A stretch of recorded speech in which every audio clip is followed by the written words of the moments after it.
Hello, here is a little demo of my address input plugin, and I'll show you how to use it in Bubble. First, I'll demo what it does. So let's select a country, and maybe we want only cities. And now if I type something in this is the address input, by the way. So this is the plugin. The two other ones are just to let me choose parameters for my plugin. So this plugin, it's just a text input like this. So when I type something, now I will see only the French cities.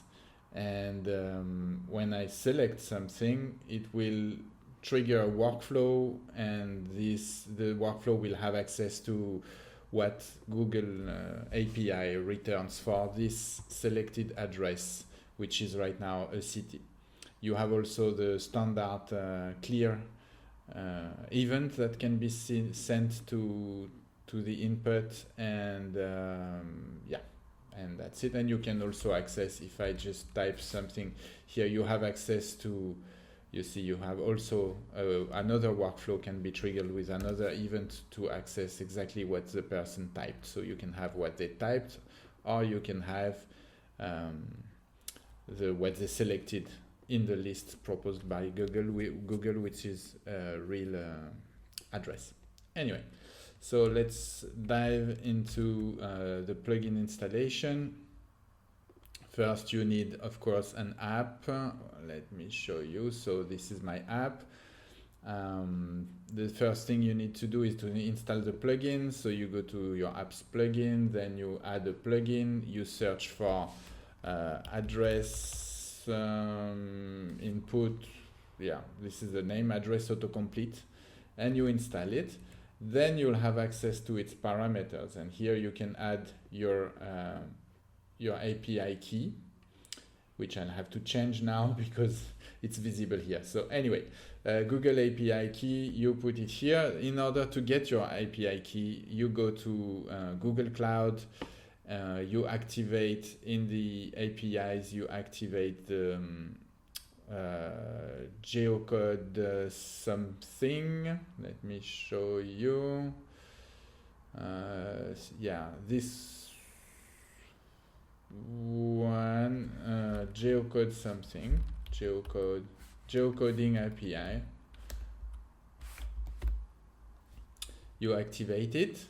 Geocoding API, the first one, and then you'll have access to in the credentials you can create the API key in oh, that's because I'm not in the right, oh sorry, let's go back. So that's it wasn't activated in this account. So here you have, I activated it for this project, so now I have access to API and services. Here, that's where I activated it. And then you have the credentials here. And the credentials give you here address input. Here you have the key if you want it. So now that it's configured, I go into the design mode. You can place several inputs just to choose. Here I hard-coded all the countries. Here I hard-coded the different places you can choose in the API. So everything I'm saying is in the docs. So you have links. You can get all the types and countries that the API can accept as an input. You have it in the docs. And here I put, this is where I dropped my address input. So here you have it in the input form. You drop it in on the canvas here. You can style it with the standard styling options. And also you can here, you placeholders not really important. The default place address could come from your database, which is something that they selected the previous time, but right now this example is just every time you refresh it will be empty. But the default place address is where you want to put the old address before, and the country code, the type of place. This comes from these two drop downs. What can I show you else? So now I'll show you how my workflows.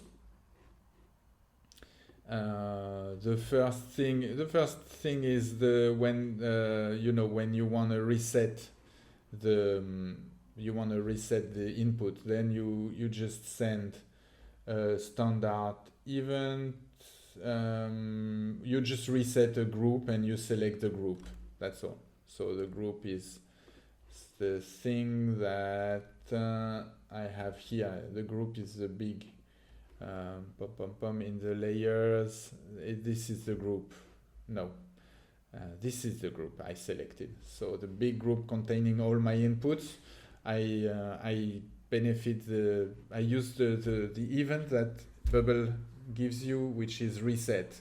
You reset a group. Reset group is the event that you trigger, the action that you trigger, and then you select your group, and all your inputs, including the address input, will be reset. Then you have the most interesting one, which is when someone selects an address. Not when they type. I'm not really interested usually in this, but the one when they click enter, they click the address or they press enter. Then you have this workflow triggered. To create it is really simple. You create a new one and you go in address input here. You can see address input, select an address or type an address. Type is when they are typing and select is when they select it, as I just said. You can also have an input changed or the other ones that all inputs have in Bubble.